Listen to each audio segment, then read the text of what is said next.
Buckeyes take it 34-23. I think we both didn't we both pick Notre Dame to cover the 8.5? And obviously it didn't happen. They had it. They literally had it for I don't know how long. And then all of a sudden, Ohio State hits the big pass to Jeremiah Smith, and they go for the field goal and get it. And then they literally win right over 8.5 points. So annoying. Tell me about your experience with this game, man. Your expectations coming in. Let's hear it. It went about as expected, which was kind of the sad part. I think Notre Dame, I was a little disappointed in their defensive game plan going into this game. You and I talked about before was the Ohio State quarterback has a tendency to struggle reading zone coverages. Ohio State likes to throw a lot of out routes, a lot of corner routes, corner post routes, and the receivers are much faster than your DBs usually. And if they're throwing it up and it's one-on-one coverage, number one, your DB is not going to win that battle. And number two, it's either they're going to be left in the dust and be 6, 7, 8 yards behind the receiver, and it's an easy completion. Our boy started 15 out of 15 passes, which is there's no way you can win a game like that. The other, I think, the difference in the game and the reason why it was so lopsided was three things. Number one, the defensive game plan was very disappointing. We didn't see any zone. Number two, Notre Dame was not able to run the ball at all. And they got out of the running game because they got down by so many points, which is a strategy that Ohio State did. And number three, we talked about this last week, the middle eight. People don't realize how important this particular period of time is. It's last 4 minutes of the first half, first 4 minutes of the second half. People usually like to win that, so they will defer the opening kickoff, and they'll want to receive the ball in the second half. That means if you play your cards right, you can have the ball last to end the first half, and you get it to start the second half, which is exactly how it played out. And guess what happened? 14 points for Ohio State without Notre Dame really even having the chance to drive the ball. So that was pretty much, and how many points did you win by? 11. So that was pretty much the difference in the game. Just really a weird game to see, kind of like, it's almost like, I feel like if you're a Notre Dame fan, you're kind of like, you're driving into a wall at 80 miles an hour. And it's like, well, we're definitely going to hit that wall if we don't mash the brakes. And then you start to slow down. And then the brakes stop working. So that's pretty much what happened. What do you think? You brought up a great point. You look at, Will Howard, like you said, what was he? You said he's 15 of 15. It's insane. In a national championship game. His first 15 passes, yeah. Unreal, right? And these really methodical drives that Ohio State was going on. And then you got a guy like Riley Leonard, who I think started out 5 of 10, 50%. Yeah. So you got 100% and 50%. Who do you think is going to be up? Probably the 100% guy. And yeah, you mentioned it. Ohio State played keep away ball in this first half, man. It was actually insane. Notre Dame had to take advantage of the ball in their hands, and they didn't. That second drive after what Ohio State scored the first time, and it was Notre Dame ball again. Remember they had the 2 penalties in a row? The whole night, they only had 3 penalties, and they had 2 on this drive. And that shifted the momentum so bad. It was 3rd and 20, something insane. And 30-26 even. I forgot what it was. And they couldn't get anything going. Punted it back. Ohio State goes down the field. And it was really interesting, EJ. I expected more explosive plays from Ohio State, but it wasn't. It was like these little 5-yard plays, these 4-yard plays. Slowly, there was I think an 18-play drive. I looked at my dad. I'm like, dude, it's already second quarter. I'm like, what? This is the weirdest game ever. It felt like it reminded me of what was it, the Florida game we played? It might have been Georgia Southern. No, we played a team way back when we had Muschamp, and we had the ball for like 15 minutes. It was insane, and I remember going like, "What's going on?" And that's what this was. Is Ohio State played that keep away game? You know what I mean? From Notre Dame, and then when Notre Dame didn't create penalties, what do? They try to run the ball. If you look at the stats for Jeremiah Love, in my opinion, one of the best running backs in college football, this dude had not even a yard a carry. He has 4 carries for 3 yards. That's 0.75, 0.8 yards a carry. So think about it. You're handing the ball off. It's, 2nd and 10. You have an incomplete pass. It's already 3rd and 10. So you're already in a 3rd and long situation, which Notre Dame is not built for that. Their offense is not built for that. Their offense is built for what Ohio State did, right? Kind of grind out these 5-yard carries, right? Grind out these quick passes and kind of work your way down the field. And Ohio State played they out Notre Dame. That's what happened in this game. Yes. Another stat, EJ, that I'm sure you want to talk about is the fact that Ohio State rushed the ball for 214 while Notre Dame did for 53. If you would have showed me that stat coming in this game, I would have said, you know what? That's Ohio State won this football game because Notre Dame is a running team, right? I mean, look at Riley Leonard. He had 8 carries on the first drive, right? And when I saw that and I was like, wow, they struggled to even get a touchdown with that, I was like, this might be a long day for Notre Dame because you're not going to be able to run your quarterback 8 times in one drive. I think it was 9 even for the touchdown run. Something insane. So I kind of knew from the get-go it's going to be a little bit of a long night for Notre Dame. You also brought up the Notre Dame defensive game plan, and we talked about this, EJ, last week. I was like, I'm a little worried about how much man-to-man they play against Jeremiah Love. And they play man-to-man most of the night. And whenever they would go to play zone, EJ, they didn't play like Texas. They played really like this big buffer, but it's like a 9-yard buffer between the defensive back and the wide receiver. So Ohio State was hitting these quick little curl routes, these quick little slants, these drags, whatever it is, instead of making Will Howard drop back and actually read the field. So if you look at Will Howard, how many sacks did the Notre Dame defense have? Not a lot. Did they even? What do they have? I don't know if you know the stat on that, but I don't know. But I just remember going, well, they don't have to worry about sacks because the ball's coming out of his hands so fast and so quickly. So yeah, really bad game plan. What they should have done is what Texas did, right? You have these linebackers dropping. They have these defensive ends also kind of pulling back and dropping into coverage. And Will Howard had a really, really tough time navigating that in that Texas game. And for some reason, Notre Dame, I thought Marcus Freeman would try to implement a little bit of that, and he didn't. He kept playing this really soft zone and let Ohio State and Will Howard pick him apart, which, by the way, Will Howard is most comfortable with. You put him in a game manager situation, which is what he is, instead of taking him out of that. It started off so wonderfully for Notre Dame. I'm like, man, a 10-minute drive, 18 plays, you wore your quarterback out, but I'm like, man, now if the Notre Dame defense can come out here and get a stop, man, we could be on to something. But no innovation on the defensive side of the ball to disguise coverages. Texas, their defense. See the difference between this game and Notre Dame. Texas can get pressure and stop the run with their front 4, which allows you so much more flexibility in disguising coverage with 7 guys, bringing zone blitzes, and you also have the Thorpe Award winner DB back there.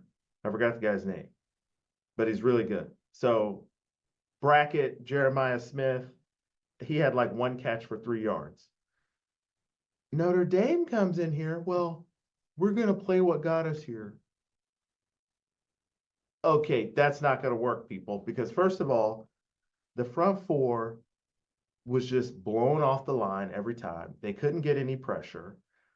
Ohio State, Will Howard, when they actually did cover, he was like, oh, I forgot. When I was at Kansas State, I can run. And he ran every single time and got a first down. 17 out of 21 passing. You couldn't force more than 4 incompletion. And the incompletions were like a drop pass. They weren't even like you really did anything special. The other thing is offensive innovation for Notre Dame. The first drive, I think Ohio State is they pretty much play kind of like our defense, which is the first drive, we're just going to come out with a base defense and see what your game plan is, right? And a lot of times it results in the other team being able to drive down there and score. Usually Ohio State's good enough to stop you, and then it gets really ugly after that. Notre Dame scored the first drive. Florida, we're not good enough to actually stop the other team, because a lot of times in the first games the team was actually like drive down there and score on us. And I'm like, and then later in the game is when we start to get pressure and create turnovers. Notre Dame, they were not able to disrupt the Ohio State offense in any meaningful way other than taking away deep down the field shots that otherwise probably were wide open. Everything else was like an all-you-can-eat buffet. And then when Notre Dame got the ball, I'm like, okay, you can't hand it to Love. Well, put him in the freaking Wildcat. Run him up the middle. I could guarantee you Jeremiah Love in like a wild Irish, I don't even know what you call it, Lucky Charms formation. Put him in that and pound him up the middle, and maybe we get 3 yards. Maybe we get 4 yards. Maybe makes a man miss. The other thing that was so brain dead dumb in this game, okay, like brain dead, you got to be a 3-year-old to come up with this. The fake punt. Okay, now, when was this fake punt? Because I was it the second half or first half? I believe it was second half, because it was it 28 to, I think Ohio State had 28 points at the time. Okay, all right. You decided to fake a punt. You might as well, like the billboard with the pictures that have these funny pictures. The guy. It might as well said on there, we're about to fake the punt. The commentators call it out. Kirk Herbstreit was like, hey, the backup quarterback's sitting right there. He's never in this formation. Well, they actually could have converted if the guy actually caught the ball. He dropped the ball like the Ravens. Ugh. Which was painful. But here's my thing. If you're going to fake the punt and that's your play call, and they knew it was coming, you might as well ran a regular play on offense. Like, why didn't you just run a normal play? Like, I'd much rather have Riley Leonard throwing that route to your number one receiver, as opposed to like your backup quarterback now has come in, he's cold, he doesn't know how to throw the ball, and then I don't even know who they had out there trying to catch the ball. Just run a normal play if you're going for it. So I was kind of like, that was not a great. Marcus Freeman had a great coaching job against the Georgia game, not so much in this game. Yeah, that one was that I said the same thing. My dad said the same thing. He's like, why are you just literally go out there and give it to he can run the ball. They were having success with him running the football. Let him just get the ball, put the blockers in front, and push forward. But no, they didn't do that. They tried to get pretty. I totally agree. I think fake punt should only be used in situations you're not expecting it, right? And in a situation where you're down by like 4 scores, or like I think it was 3 scores at this point, I think they were almost done with the third quarter. It's like, and it's 4th and 2, you kind of know you're going to go for it at that point. So I'm not a big fan of fake punts. I totally agree. Get in there, run a play that, a 2-point conversion play or something that you know is going to get you a few yards guaranteed. Yeah. Also, I just looked at it. Jeremiah Love, you mentioned, only had 6 touches this whole game. Huh? And he was like, oh, I feel as good as I've ever felt. Yeah. It's unreal. Yeah, the coaches said that. Like, yeah, he's felt the best he has all postseason. I'm like, Well, this postseason, he had like a 98-yard run against Indiana. So if he feels as good as he felt in that game, why is he not getting more, touches?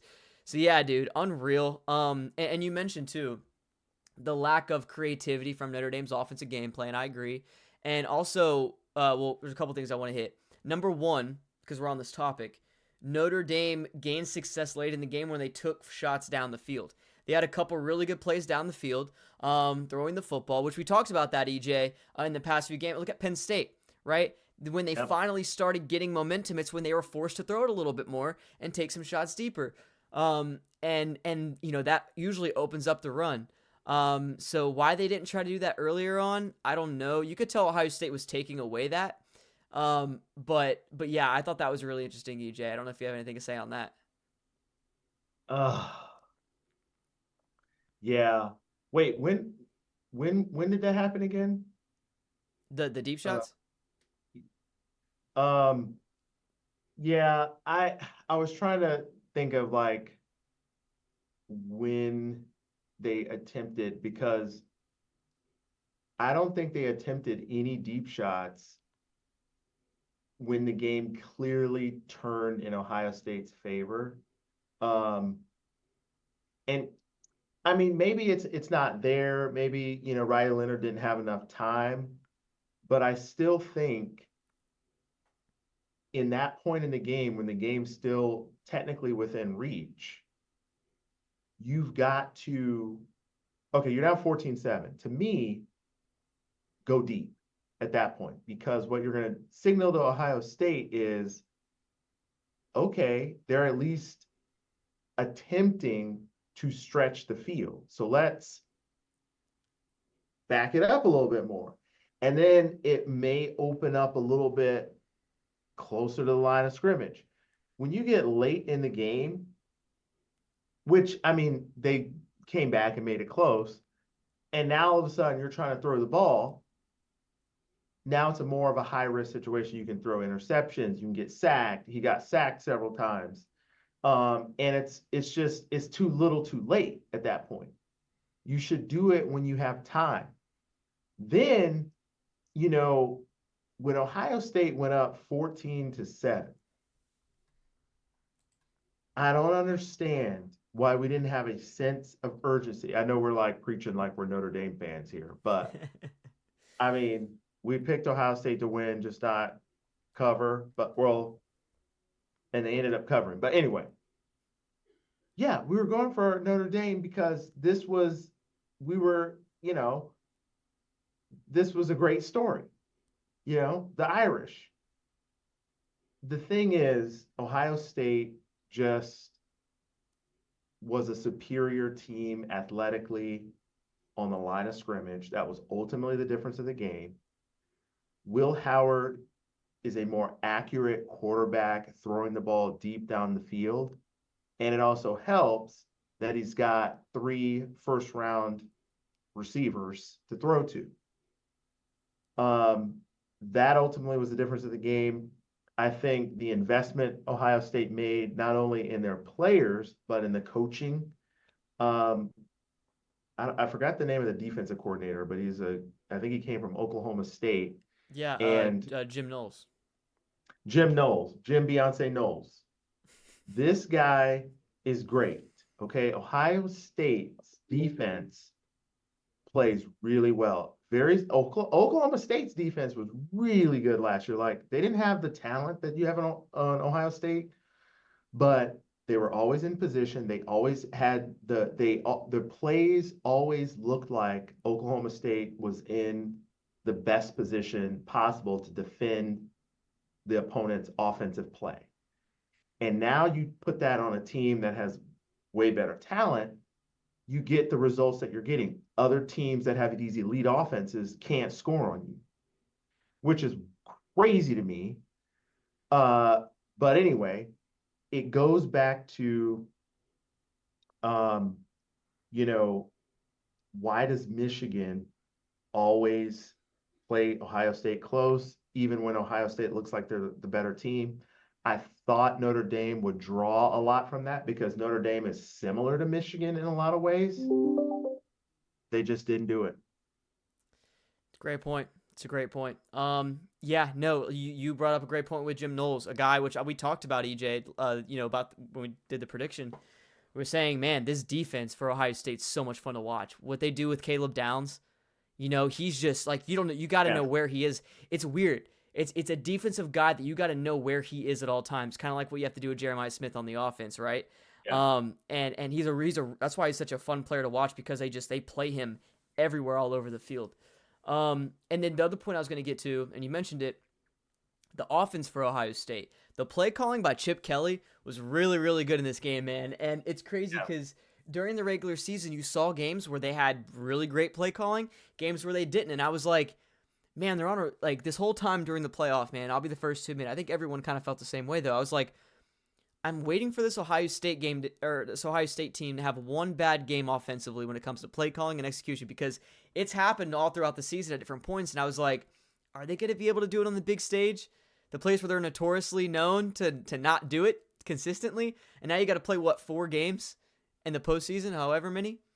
So I was like, I'm just waiting for it. And it never happened. So Chip Kelly, what a great play calling game from him. I mean, getting the ball out to his running backs on the outside, getting the ball into his playmakers' hands, whether it's Ibuka in the rushing game, whether it's Tate down the field, whether it's Jeremiah Smith down the field to win the game and put it away late on that 3rd and 11, which was insane. By the way, I heard Kirk Herbstreit mention it at the end of the game, or no, was it Kurt? I think it was someone else. That deep shot to Jeremiah Smith was open on the 2nd down play as well. And so it's 2 times in a row where Notre Dame let him be one-on-one on the outside. Horrific if you're the defensive coordinator for Notre Dame, man, and Marcus Freeman. So yeah, dude, just great play calling by Ohio State. Something I noticed, and Notre Dame didn't have any answers. They tried some stuff, they couldn't figure it out. They did not get a lot of pressure on Will Howard, which is very interesting. Right. I thought that was going to be more consistent, and he just looked comfortable back there, while Riley Leonard was not comfortable, man. He had people in his face the entire game. So yeah, I think the story of this game was just Ohio State out Notre Dame. Notre Dame was more balanced. They had 200 plus yards rushing and passing this game, while Notre Dame wasn't able to even get over 54 on the ground. And I think when you're known for that, and your star running back, top 5 running back in college football, only gets not even a yard to carry, that's not going to equal success. No. And I like what you said about the play calling and execution, because Chip Kelly, I think, is a really great offensive coordinator. He's like NFL level offensive coordinator. And the reality is, you can design and know what plays that should work based on the defense that goes out there that you're playing against. It's just whether or not your offense is comfortable executing it. They feel like they played together long enough to feel comfortable with where everybody's going to be. And I don't know, it just seems like the play calling and the execution was really on the same page with Ohio State these 4 playoff games. I don't know if it just took Will Howard 4 months to figure out, where everybody's going to be. But Ohio State wasn't this dominant in the regular season. A lot of their games were pretty close. I mean, they blew out some. Yeah, and they had 2 losses. And that's also what I kind of wanted to talk about in the next phase or the next segment, which is I saw a lot of posts saying, well, of course, Ohio State fans are going to say this, but I wanted to get your thoughts on or maybe I could share first, people saying, oh, this is one of the greatest national championship teams of all time. Ohio State should be in the top 3. You know why? Because look at who they beat. They had to beat, well, the first game was Tennessee, who was a top 10 team.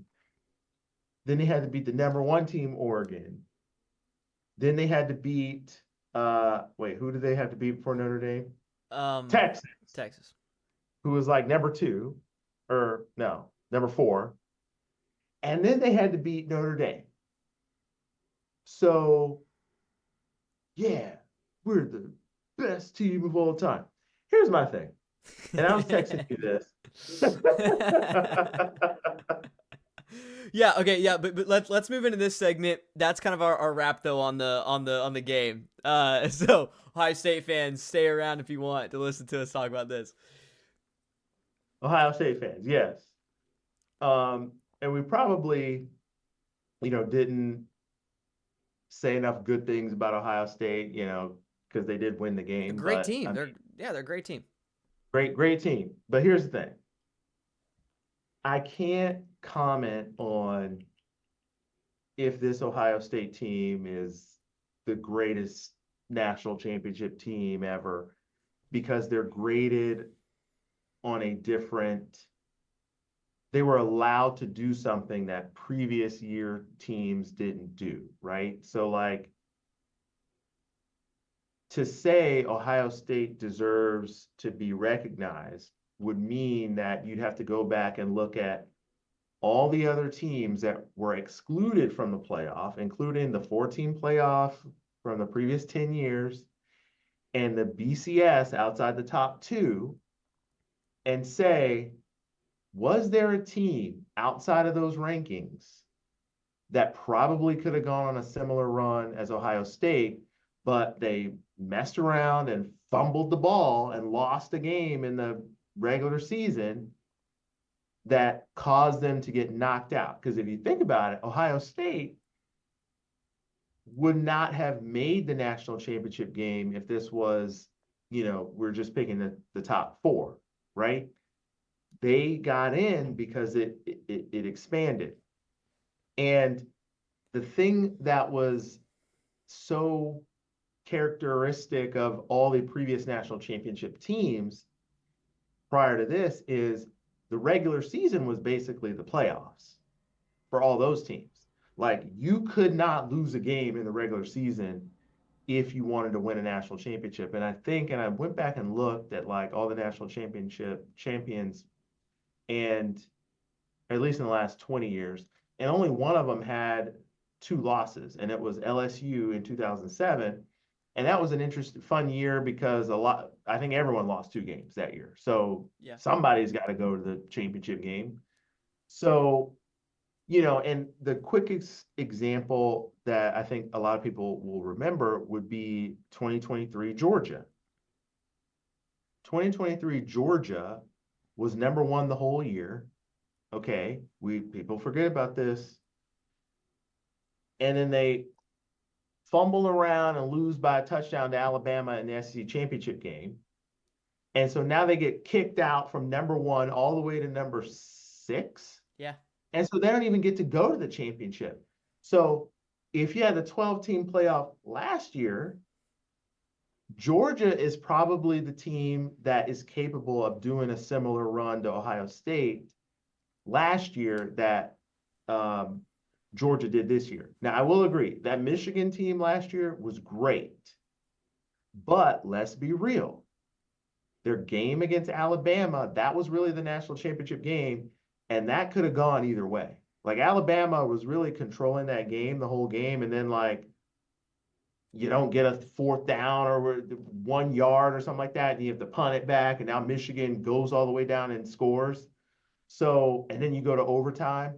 So I say all that to say, we can only judge Ohio State based on this year moving forward. And now we know that you can go out there and you can remake a roster in 1 year. Yeah, I don't know if I would say this is one of the best teams of all time. I think that it's a great argument. They had to go through more teams or whatever, and they've played the most games out of any team ever in college football history. But like you mentioned, that Georgia team last year, in my opinion, EJ wins the national championship. I'm saying it now. Like, it's going to happen. Because don't you remember 2 years prior to that, I believe, when Georgia lost to Alabama in the SEC championship and then beat Alabama in the national championship? Exactly. So, like, it's happened before. By the way, those two games made me a lot of money. It was great. But yeah, like, it's really fascinating to see that argument, considering it's happened. And by the way, Georgia was pulled behind FSU last year, which was insane in that final Oh, polling, I believe. So yeah, super interesting. That's why I think a 6 team, I still stand beside that, is the best layout in my opinion, with no auto bids, because this national championship would have still happened probably. And last year Georgia would have got in and FSU would have got in, and people wouldn't be complaining. So I'm just saying, I think me and EJ, both of our stances still hold true to what it should be. That's a whole other story. We have a whole video on that if you guys want to go check that out on the YouTube. But yeah, man. So I really do like this team, but I don't think it's anywhere near 2019 LSU. I don't think it's anywhere near 2022 Georgia. I don't think it's anywhere near the early 2000s Miami, or the yeah. '08 Florida Gators, or even the Alabamas in recent memory. So yeah, I mean, you put this team up against 2023 Michigan, I think that's a really fun matchup.